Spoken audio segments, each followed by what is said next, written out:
Okay, thank you. I greet you all in your different time zones. I'm Joel Kitutu, the GIS officer at Uganda Red Cross Society. And in the call, I have my senior colleague, who is Paul Okot, BTEX. He is the manager of emergency preparedness and response. He'll chip in even as I do the presentation or at the end to supplement, substantiate some of the things that I'll be talking about. This presentation is on the use of drones in Uganda Red Cross Society. So I'll take you through the digital transformation agenda, where the use of drones is pegged within Uganda Red Cross Society. I think it's important for us to see where this initiative comes from. Then I'll take you through the drone use case in Uganda. We are just in our baby steps of the use of drones. I know our colleagues like Kenya Red Cross are quite ahead, and there are many things that we are yet to learn from them. Then we'll go through the challenges that we are experiencing, just very briefly, and the next steps that we have as regards to drone use. So what I have here is a picture that is showing our journey of digital transformation, this initiative of digital transformation in Uganda Red Cross Society. And this digital transformation agenda is actually borrowed from IFRC. Those of you at IFRC, you are aware that there is a digital transformation agenda ongoing, pegged on the 2030 agenda for IFRC.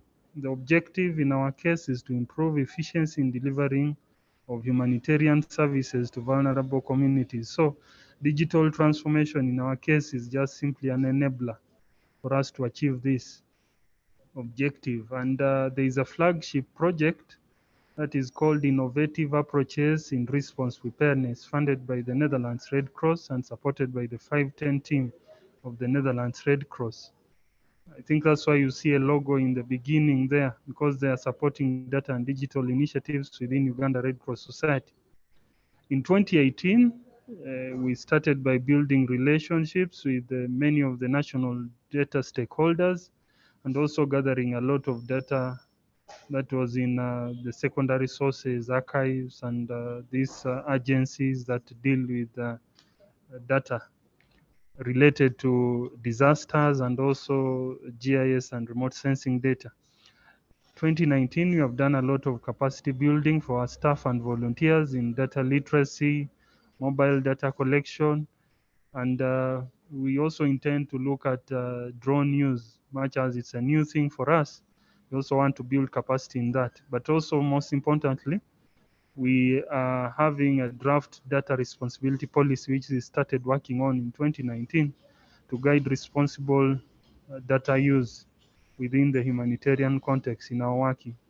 2020, quickly streamlining data and information initiatives, harmonizing the work plans. Within Uganda Red Cross Society, we have different programs and projects. We have, like, for example, DP3, CP3. These are projects which maybe you are familiar with, some of you, by American Red Cross, Belgian Red Cross.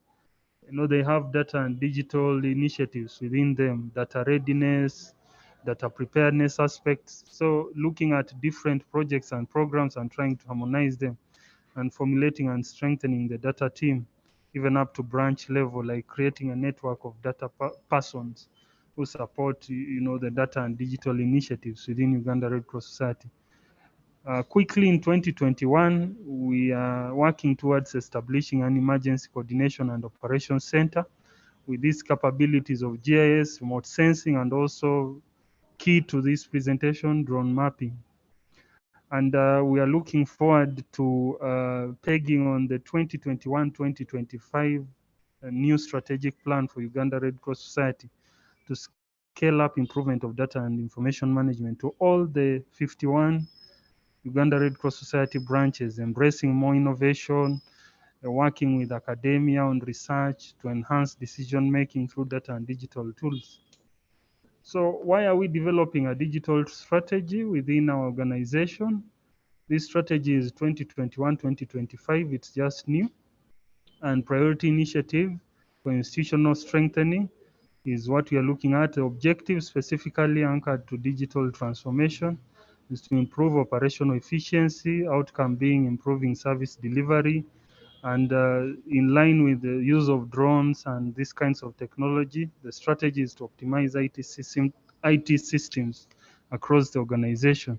Those are the priority initiatives, as you can see.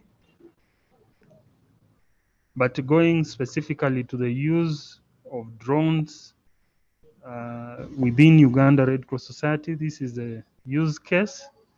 In 2018, we experienced a landslide disaster in the eastern part of Uganda. This is just one of the many things that are experienced here.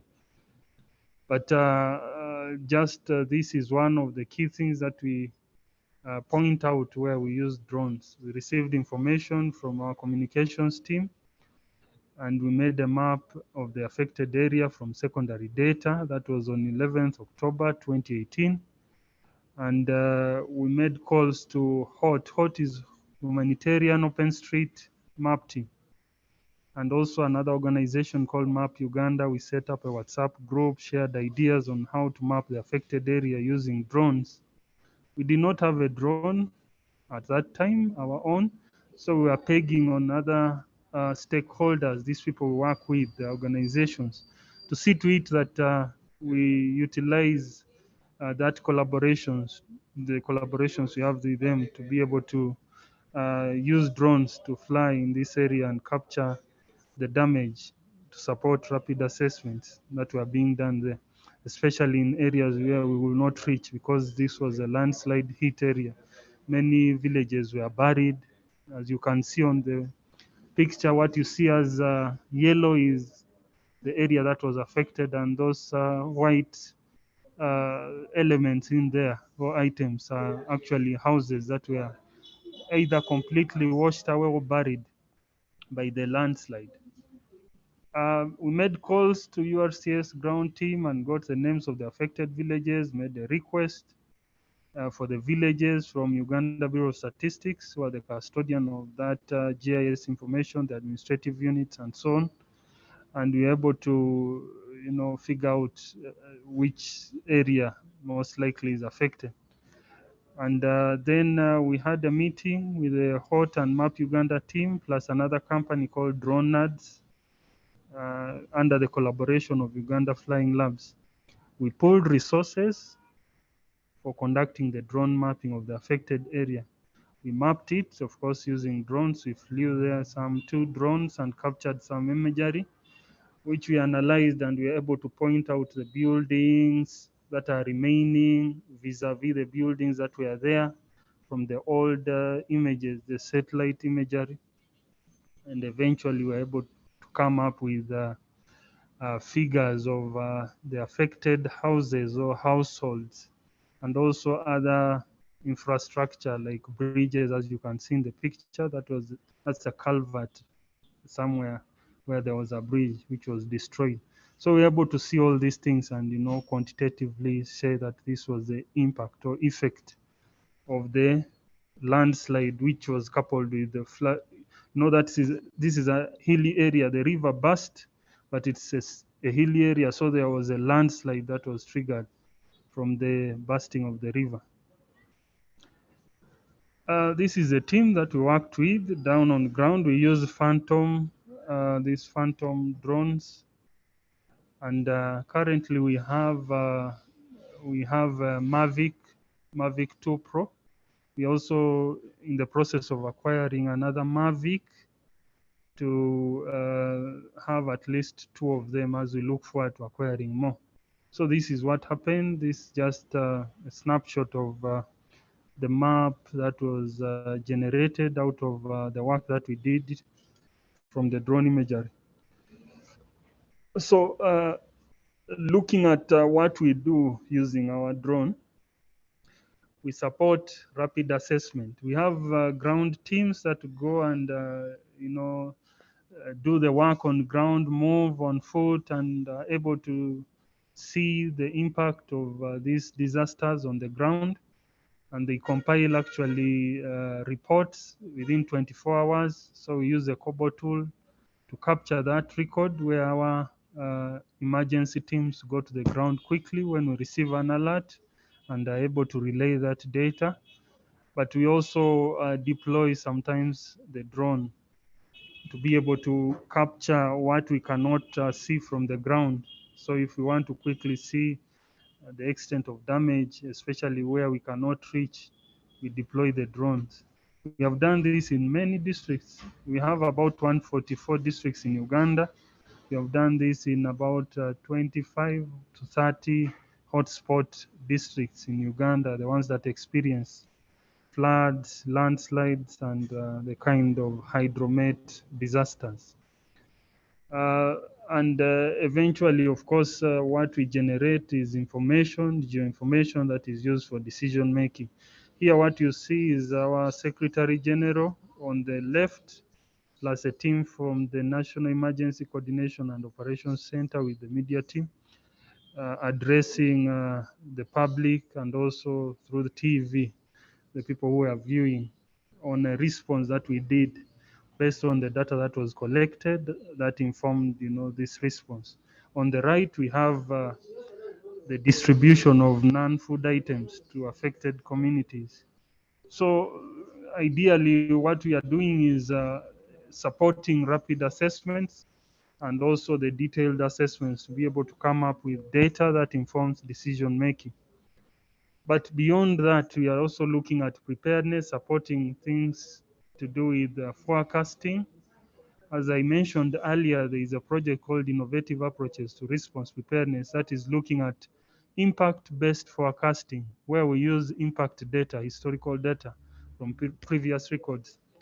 We have had a challenge where we have big gaps in this data that is used to do the modeling in impact-based forecasting to inform what is called forecast-based financing as an intervention uh, before the disasters, the preparedness intervention. So here we are talking about early warning, early action, impact-based forecasting, but the data that we talk about has gaps. And now we say that if we are looking for data and we are not seeing, let's gather it ourselves. So we are trying to streamline how we collect data, how we collect it, how we keep it, how we store it, analyze, how we keep these records, how we share the data, but also improving on the data that is there, the historical data, to improve on future modeling for impact-based forecasting. And the drone mapping has been fundamental in helping us to validate some of this data that is collected and some of the data that is relayed even with partners or from partners. Coming to the challenges, one of the biggest challenges that we are facing is ownership of the drone mapping products. We do a lot of collaboration with government and non-governmental agencies. As I earlier on said, we partner with others to be able to do this drone mapping. But we have scenarios where people say that this is our data, they publish it, and then we are like, who is the owner of this data? So who is who within this partnership? Of course, in a disaster situation, all of us do want to help the people, want to collect the data, help the vulnerable communities. But at the end of this, when it reaches when it reaches the time of publication, putting this data out there, we sometimes have a challenge. So we want to learn how others are handling the issues to do with copyright, through collaborations that they have had with others. How do they handle this? The second one is importing restrictions. In Uganda, it's not very easy for you to come with a drone. Actually, there are hundreds of drones at the airport, at Entebbe International Airport, that have been impounded. So you come with it very nicely. When you reach Entebbe International Airport, at arrival, it is impounded from you. And it has been a hassle for people to try to bring them in. Many of them come in illegally, but most of them are actually impounded at the airport. We also want to, forge a way forward, talking to these different authorities to see to it that we, as humanitarian actors, how do we have these things come in easily for us? There is no clear legislation in Uganda on the use of drones. So everything is on ad hoc basis. People use drones for photography, yes, they do, and videography. They just, use it and no one is minding. But eventually, if you are caught up with the law, yes, it can take its course on you. So no clear legislation, everything is ad hoc. You need to get permission from the CDF. This one is Chief of Defense Forces of the Army. Then you also get permission from Civil Aviation Authority. But not many people have been able to get this kind of permission to use drones in Uganda, so they use them illegally. For us, we peg ourselves on the office of the Prime Minister, who is the coordinator of this kind of disaster management, disaster risk management initiatives in Uganda. And another challenge is that we rely on experts from partners to fly or pilot these drones. We don't have internal capacity to fly the drones and process the data. We also lack a maintenance and repair center within the country. We don't know whether our Kenyan friends do have a center for repair and maintenance.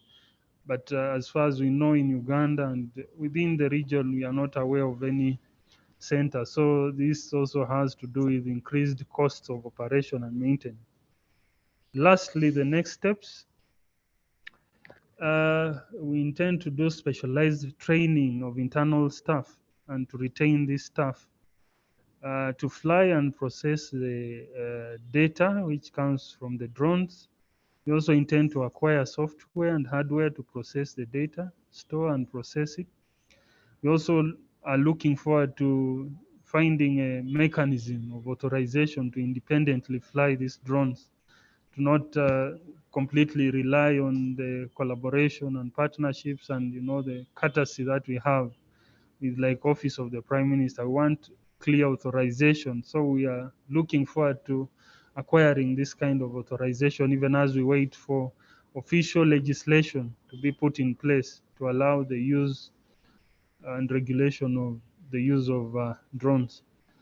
Acquiring avenues to import the drones easily into the country. Again, this is something to do with legislation. I think it's something that we are looking forward as a country to have something better, something more formidable in terms of legislation to support this kind of thing, importing and using drones. We also intend to explore more use cases, learning from those that have gone ahead of us. We know many of you on this call are quite ahead of us, many national societies and other agencies.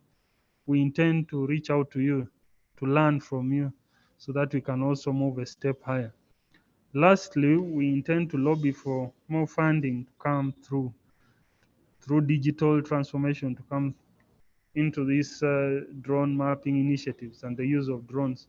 Beyond this rapid assessment, we also intend to do much more. The Kenyans are using it for many, many other things, our neighbors. I keep referring to Kenyans because they are our big brothers who are just to our east. Thank you very much. Over to you, moderator. Thank you, Joel. That was great. Yeah, I have a couple questions. I'll kick it off and then I'll also open it up for the group. You mentioned that you're going to start training staff internally to fly the drones. Do you have a goal or target for the overall capacity in terms of number of pilots and equipment?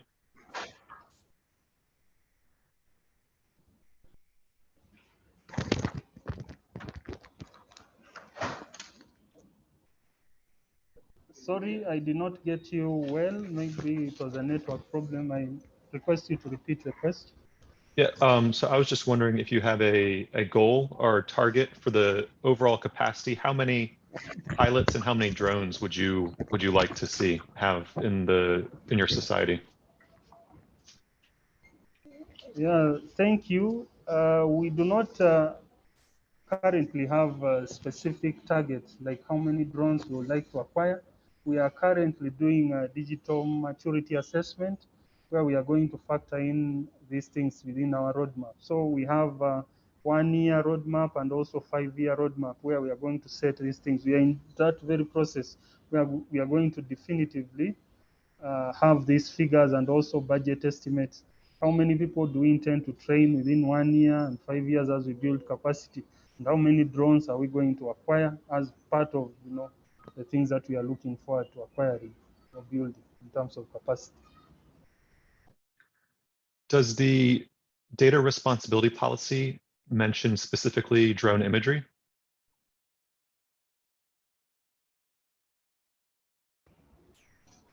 The data responsibility policy is not very specific on drone imagery. It's just looking more specifically on protecting the data subject. But it's also looking at how to collect, process, and also disseminate data beyond this personally identifiable data or information.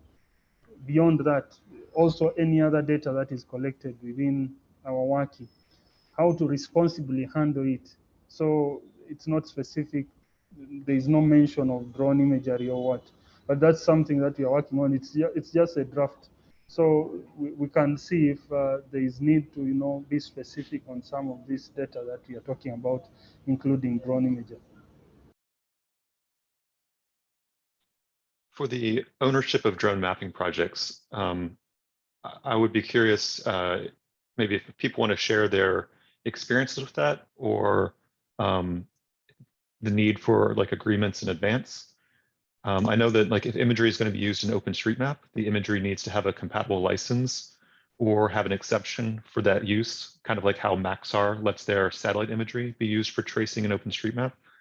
So I was wondering if anybody wanted to share kind of their challenges or experiences around the ownership of drone imagery when a partner is the one flying. Opening it up for the group. Paul, you have your hand raised. Sorry, from Uganda too. I just want to add on that same thing that apart from the challenge of ownership, we also have a challenge of capacity to store and manage big data that comes from drone imagery. So just so that the colleagues, when they're sharing their experiences, they look at both situations that we are facing. Thank you. In the projects that I've been involved on, we've always just shared the imagery to Open Aerial Map and made it publicly available there for tracing in OpenStreetMap. But we've always been the ones more directly involved in the collection of the imagery. So we haven't had to negotiate with a partner on that. If anybody else has comments on that, please raise your hand or chip in. Going to the chat, there's a question from Brent. Is there anything IFRC could do to help facilitate more consistent importing of drones, equipment, etc.? Is there something that can be done in terms of advocacy with the government or other authorities? Yes, I can answer that. For now, I think what is important is for us to start with the advocacy with the governments. We are happy that we recently, the Uganda Red Cross Act was just reviewed, which gives us more opportunities to engage with the different line ministries in the government departments. And so this is one area we can take up to insist that we should have some rights and authorization. So I think we will obviously need technical guidance from the IFRC, just like we have received for this revision of the Red Cross Act. We got technical assistance through the International Disaster Law Project. And this kind of, in the same approach, can help us to even look for lobbying for the legislations for use of drones, as well as negotiating for our authorization. Thank you. We welcome that, and we want to seek guidance on how we can move such requests. Thank you. I don't see anyone from Italian Red Cross like Lorenzo on the call. I think they've done some work with the government, potentially in terms of working on legislation or in terms of their training center accreditation. Joel and Paul, going back to you, you mentioned for the landslide that you gave the details on, it looked like it was about 4 days from the disaster to when you were able to make the imagery available. Do you have ideas for making that process faster in the future? Yes, first of all, to get back to that, the delay was because we didn't own the equipment. So we had to look for partners from Uganda Flying Lab, who apparently came with everything. We only facilitated the team to provide our vehicle and put our technical staff to move with them, and they were received in the field very well. So the delay was because of lack of equipment. By then, we didn't even have the capacity. So I think if we want to shorten this, we probably need pre-agreement with some of these colleagues so that it facilitates rapid deployment from their side. We need to allocate resources that require us to move quickly to the different disaster sites as and when needed, so that we don't look around to look for budgets to support the travels and all that as part of our contingency planning. But I'm happy to see my senior trainer, Paco, in the call, because since we did the training for emergency needs assessment, we haven't started the rollouts to our branches and program staff. So if we plan to have this kind of thing, we need to provide the technical skills to the staff to now include also the use of drones. We are happy that these partners, especially Uganda Flying Lab, they are always willing to give us trainings as well as rapid deployment. So if our frontline workers are trained, maybe it will shorten the time that we need to be on the ground and start up. Thank you. Great, thank you. You mentioned, I think, mapping in 25 or 30 districts. So have you been doing pre-mapping of at-risk areas as well as in disaster response? Yes, most of this has been a response mapping in when the disaster has struck. But the pre-mapping we did to support the development of our early action protocol, which we were drawing for floods in a project that we are running with support of Netherlands Red Cross, especially 510. That's why you saw the presentation had the logo of 510. So we flew some drones in specific disaster-prone areas, especially floods, that helped us to map before, so that we integrate this kind of information in our early action protocol for floods. We will probably do the same because we are starting the process to do another EAP for drought. And probably this is where we'll still need to fly and get some imagery, especially on vegetation cover and all these kind of things. Thank you. Great, thank you. There's a note from Sobira in the chat. Sobira here from Kenya Red Cross Society noticed that our challenges are similar, some of which have been managed, which they've managed to overcome. Glad to catch up later and see how we can work together and partner. And her email is in there. Any plans or ideas for how to help your drone program be more self-sustainable? For example, to get it to generate money to fund itself? Or is that something you've looked at? I think we need to put all these big ideas, including the issue of sustainability, into the digital transformation agenda that we are working on together with IFRC. These are very good ideas, and I think we will really get back to you colleagues to help beef it up properly. Because from this meeting alone, we have realized that there are already gaps, including in the kind of document we are developing. So we need to make it more comprehensive and especially integrate the issue of sustainability. Thank you.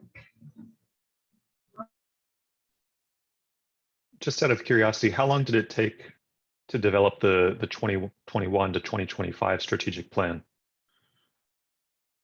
If you know. Because it was a bottom-up approach that we use, it also meaning we had to collect data and consult with our branches and the local communities.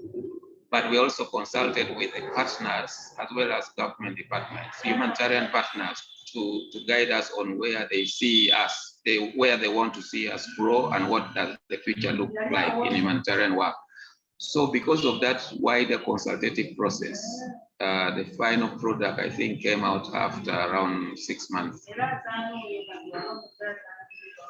Oh, that's pretty good. I think 6 months is fast for a 4-year plan. Sometimes it seems to take almost as much time to develop the plan as the plan is. This is the time the plan is for. Are there any other questions from the group? Okay. Thank you so much, Paul and Joel, for presenting today and for telling us about how the Uganda Red Cross is working with drones. I found it very interesting to hear, and it's exciting to see how you're pushing forward in this space. So thanks for joining, everyone, and I'll see you all soon. Just one quick remark. Yes, go ahead. I think the kind of experience we shared should go, I think Paco will help us to translate back to the IFRC, especially the rapid response team when they are deploying assessment teams. It's important to understand such context that you might want to deploy an assessment team with an equipment like this. So if we don't get to know the regulatory frameworks, which can either admit or stop the admission of drones into the country, it might affect the effective performance of such teams when they are rapidly deployed to support assessment. Thank you. Thanks, Paul. And Paco says, you're very right. Point well taken. Thanks, everyone. Take care. Okay, thank you. Thank you, Dan and Tim. Thank you so much.